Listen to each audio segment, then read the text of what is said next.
उस रात अचानक धीमी धीमी बारिश होने लगी थी। अहान जॉब से घर आते वक्त रास्ते में एक छोटी चाय की दुकान पर चाय की एक चुस्की लेने के लिए रुका था। उसने अपनी नई बाइक दुकान के ठीक सामने पार्क की थी, जहां छत थी, ताकि बारिश में बाइक भीगे नहीं। फिर वह चाय के प्याले से चुस्कियां लेते हुए अपनी नई बाइक को बड़े प्यार से देख रहा था। तभी उसके उदास मन में एक ख्याल कूद पड़ा, मुझे नौकरी मिल गई, मैंने नई बाइक भी खरीदी ली, पर इस बाइक के पीछे बैठने वाली अभी तक नहीं मिली। वो अगर मिल जाए तो मुझ जैसे अकेले रहने वाले अनाथ की जिंदगी में बाहर आ जाए।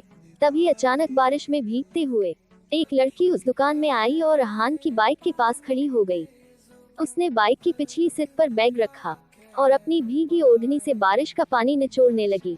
उस लड़की ने लाल रंग की सलवार कमीज पहनी थी और उस पर एक सुंदर सी नक्काशी वाली ओढ़नी थी। उसे देखकर अहान की धड़कनें मानो कुछ देर के लिए रुक सी गई थी। वह उसकी तरफ ही देखे जा रहा था। बारिश में भीगे हुए उसके काले घने बाल ऐसे लग रहे थे कि मानो रेशम के धागे हो। वह बाइक के आईने देखते हुए खुद को संवारने में लगी थी। उसे आसपास की दुनिया का जरा भी ख्याल नहीं थी। वह दिखने में इतनी सुंदर थी कि अहान उस पर से अपनी नजरें हटा नहीं पा रहा था। आखिर में लड़की ने बैग में से एक बिंदी निकली और बाइक के आईने में देखते हुए धीरे से अपने माथे पर लगा दी। अहान ने उस लड़की के साथ बात करने का मन बना लिया था। तब तक बारिश भी रुक चुकी थी। अहान ने जल्दी जल्दी चाय का कप रखा और छोटू को पैसे दिए, ताकि वह सुंदरी कहीं निकल न जाए और वह उससे बात कर सके। पर तभी अहान के कानों पर भारी आवाज पड़ी। कोई आदमी बाइक का हॉर्न बाजते हुए आकृति आकृति नाम से पुकार रहा था और उस भारी आवाज को उस सुंदर लड़की ने जवाब दिया, आती हूँ मामा जी। और वह बैग उठाकर दौड़ते हुए उस बाइक के पीछे जाकर बैठ गई और वहां से चली गई। अहान ने सोचा, इतनी जल्दी जल्दी में उसे रोककर बात तो नहीं कर पाया, पर चलो शहजादी का नाम तो पता चला आकृति। आकृति के ख्यालों में उस रात अहान को नींद नहीं आ रही थी, इसलिए वह सुबह लेट उठा और ऑफिस भी लेट पहुंचा। इस वजह से बॉस ने भी उसे 2-4 ताने मर ही दिए, पर वह भी उसने मन ही मन हंसते हुए सुन लिए, क्योंकि उसे बॉस में भी उसकी प्रेमिका आकृति नजर आ रही थी। हाँ, जैसे फिल्मों में होता है वैसे ही। अहान ऑफिस में अपनी जगह पर कुछ फाइल्स चेक कर रहा था। तभी अचानक से उसकी किस्मत के सितारे चमक गए और उसके दिल की मुराद पूरी हो गई, क्योंकि उसके बगल वाली खाली जगह पर आकृति आकर बैठ गई। अहान को समझ में नहीं आ रहा था कि यह सपना है या सच, पर उसी वक्त सीनियर अफसर माथुर साहब आए और बोले, अहान ये तुम्हारे बगल बैठी हुई मोहतरमा आज से नीरज की जगह संभालेगी। आज कंपनी में इनका पहला दिन है, तुम दोनों आपस में परिचय कर लो, मुझे तत्काल कहीं बाहर जाना है। इतना कहकर वह जल्दी जल्दी में निकल गए। आकृति ने अहान की तरफ हाथ बढ़ाया, पर उसके कुछ कहने से पहले ही अहान बोल पड़ा, आकृति आकृति है ना तुम्हारा नाम? वह बोली, हाँ, पर आपको कैसे पता चला? मैंने तो ऑफिस में किसी को अपना नाम बताया भी नहीं है। फिर अहान ने मुस्कुराते हुए कल रात चाय की दुकान पर घटित वह किस्सा आकृति को सुना दिया। अहान ने जिस अंदाज एक्टिंग करके आकृति को वह सुनाया, उसे सुनकर आकृति हंस पड़ी। फिर अहान ने आकृति को उसके पद की सारी जिम्मेदारी समझा दी। शाम को घर जाते वक्त आकृति ऑफिस बिल्डिंग से नीचे किसी का इंतजार करते हुए खड़ी थी। उसे देखकर अहान अपनी बाइक लेकर उसके पास आकर रुका और पूछा, किसका इंतजार हो रहा हो? आकृति ने कहा, मेरी सहेली मुझे लेने आ रही है। अहान ने कुछ देर उसके साथ खड़े रहकर बातें की और बाद में वहां से चला गया। वह पहले ही दिन आकृति को कुछ बोल नहीं पाया। इसी तरह दिन गुजरने लगे। ऑफिस में अहान आकृति की रोज हेल्प किया करता था। आकृति को मानो अहान की आदत सी हो गई थी।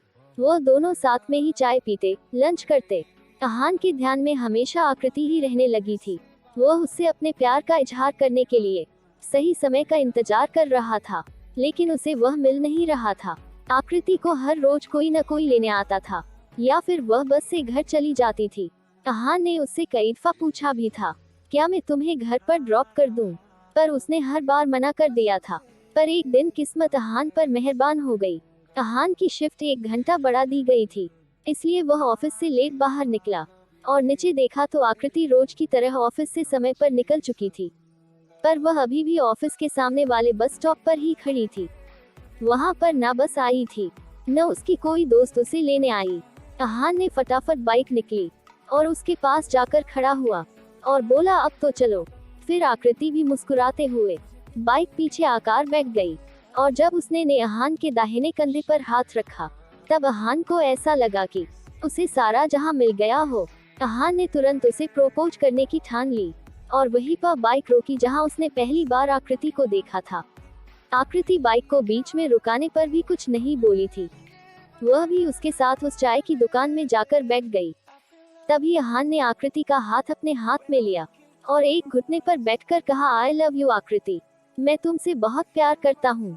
आकृति भी अहान को मन ही मन चाहती थी, इसलिए वह भी आई लव यू टू कहकर उसके सीने से लिपट गई। उस दिन के बाद अहान आकृति को रोज उसकी सोसाइटी के नजदीक ड्रॉप करता था और वह दोनों हर छुट्टी के दिन घर पर कुछ न कुछ नया बहाना बनाकर घूमने जाते थे। इसी तरह दोनों का प्यार परवान चढ़ने लगा। दोनों घंटों तालाब के किनारे बैठकर एक दूसरे से बातें किया करते थे, पर एक दिन उनके प्यार को जैसे किसी की काली नजर लग गई।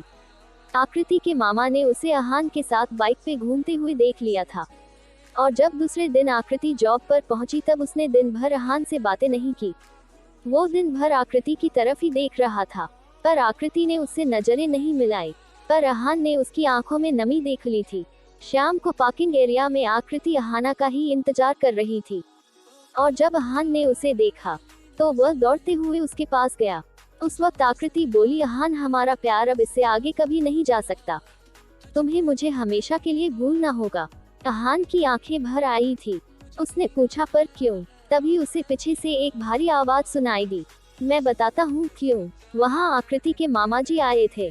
वह बोले, मैंने कल आकृति को तुम जैसे 2 रुपए वाले लड़के के साथ बाइक पे घूमते देखा था। क्या औकात क्या है तुम्हारी? मैंने उसकी शादी एक अच्छे परिवार के लड़के के साथ तय की है और तुम ठहरे एक अनाथ। क्या मिलेगा उसे तुम्हारे साथ रहकर?